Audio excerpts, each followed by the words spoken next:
Well, there is a clear whole spectrum of opinion when it comes to this issue, and I don't think it's any different to most of the parliaments within Europe, for that matter, where there is a clear division of opinion. You have those people that say that Israel has a right to self-defense, and then equally you have an equally prominent number of people who argue that actually that may be the case, but what is happening here goes beyond what is justifiable and legal self-defense.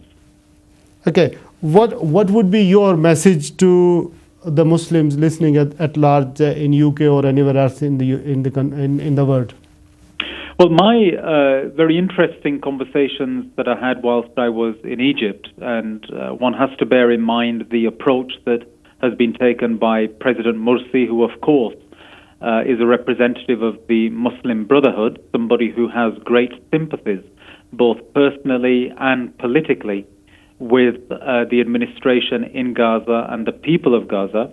I say to people that please invest in the peace process that the Egyptian president is currently trying to put in place. He is a very intelligent man who clearly has the best interests of the people of Gaza at heart. He is working absolutely tremendously and on a flat-out basis to deliver a solution as soon as he possibly can. I think it is essential that he receives the support of the international community to deliver that finalization of this particular upsurge of activity. Do you think the mediation will work and we will reach some sort of agreement immediately? What is your understanding about this? Well, there's no alternative. If you look at the situation as it is on the ground, Israel cannot perpetually carry on in this way.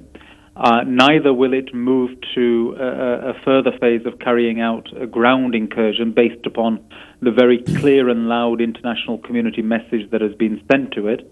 As you quite rightly pointed out in the comments that you made before taking me to contribute, you spoke about the United States of America's position in relation to this. It's rather unfortunate that they have said that Israel is quite right to do what it has done so far, but even they have stopped short of saying that Israel should move to a secondary phase of carrying out a ground offensive. In fact, they themselves have cautioned Israel against taking that step. So I think there is plenty of room here to allow for regional actors, people like President Morsi, give them time to be able to actively deliver a solution.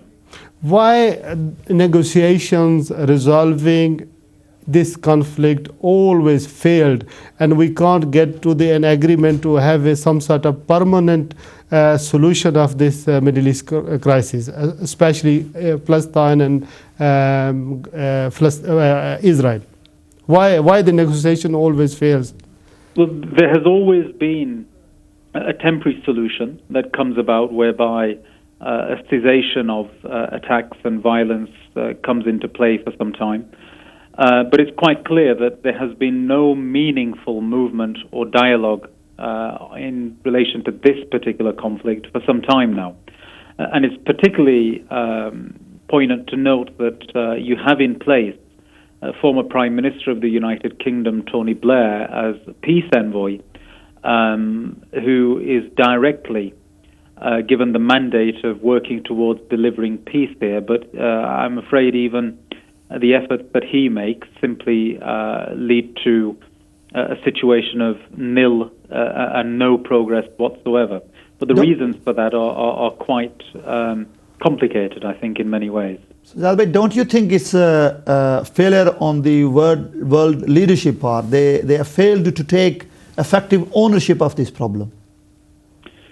Well, in terms of ownership, I think there is quite a debate here, and there's an ongoing debate for a number of years. But the issue is a political will to deliver a solution. Unfortunately, Israel's position has been to not always be forthcoming in providing the movement that is necessary. And the world can see for itself the huge humanitarian crisis that the people of Gaza and the West Bank find themselves in as a direct result of that particular policy. And incidentally, the European Union is the largest funder of the Palestinian people. A lot of people think that it must be one of the Muslim countries or possibly groups of Muslim countries. That is not the case. It is the European Union that acts as a lifeline to the Palestinian people. Why can't we have some kind of a peace force placed on the borders to protect Palestinians from Israeli aggression? Sorry, who's doing the questioning? Actually, Tawq Qureshi MB, he is actually one of my guests in the studio. Sajjad bhai, I should introduce you before. Oh, I see. Okay, sorry, I didn't realize we were going to get into this. Suddenly the voice has been changed. Oh, my apologies. I thought you were watching on the TV. My apologies for that. Not at all. That's fine. That's fine. But I am sure many of your viewers follow this particular conflict with a huge amount of interest. It flares up every so often and it becomes at the forefront of everybody's mind. But of course, as soon as the immediate atrocities stop, the whole thing just simply disappears again. It disappears for everybody except the people of Palestine themselves, who have to go on enduring this sort of life immediately after the immediate actions have ceased in the first place. So you're quite right to make the point that why is it that as soon as the flashpoint goes, then we see no further action at an international community level. There is quite clearly a failing at international community level. But you know, this is not the only area in the world where you see this. We have in Kashmir a very similar human rights situation as well. Of course, you don't have a situation of aerial attacks, but on the ground you do not have a very dissimilar situation at all. And yet, in terms of international community response, there is absolutely no response to that issue at all. Thank you very much, Sajjad Karim, for taking part in my program. Inshallah, we will be speaking again soon as the situation will be changing. I don't know what will happen, but we can only expect that it should stop